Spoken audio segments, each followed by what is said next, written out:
Hello everyone, this is Mr. Brass, and today I'll be talking about Danielle Shroyer and her work on original sin. To clear up more misunderstandings, the serpent is never identified as Satan, and even the word for it, arum, just means crafty and not necessarily evil. The notion of the garden being perfect comes more from Greek philosophy than Hebrew philosophy, and the idea that the whole garden went up in flames is never said. In fact, Adam and Eve left the garden, implying it was fully intact.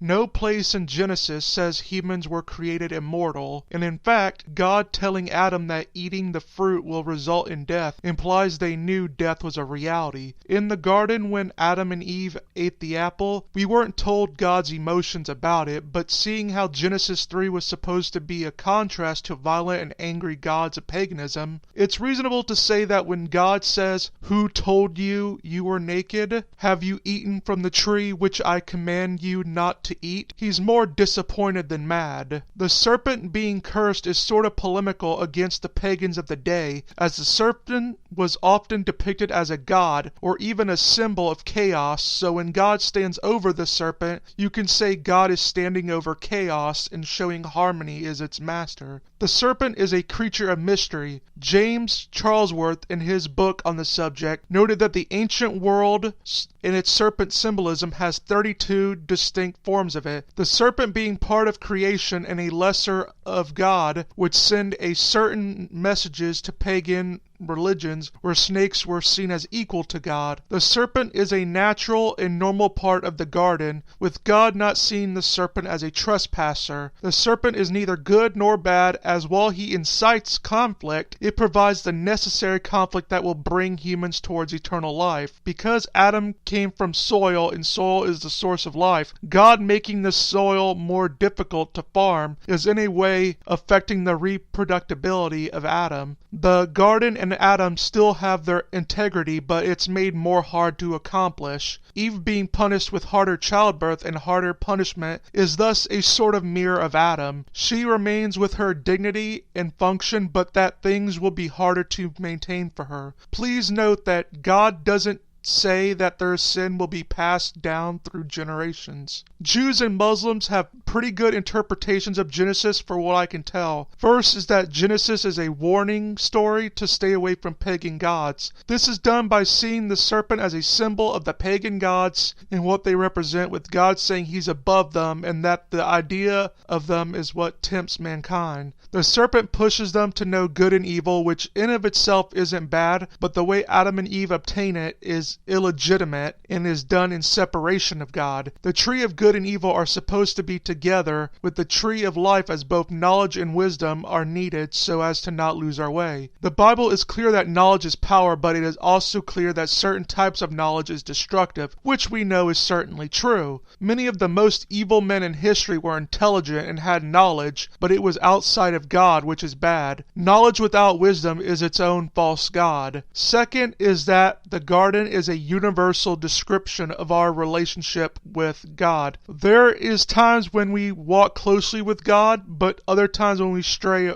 away from God, his path. Despite how we may betray God, he still calls to us to reconcile with him. Some argue that they are unnecessary on the grounds that God cannot in principle be morally responsible for anything, since he is above or beyond morality altogether. One line of argumentation for this conclusion is based on the idea that morality depends on God's will and command, and that God is not himself subject to his commandments and that he establishes it. Morality on this view only applies to creatures over which God has ultimate moral authority. And this all ties ultimately back to Danielle Shroyer and her work, although she doesn't advocate for the morality position, I believe. Well, that is all for today. This is Mr. Brass saying goodbye and get wise.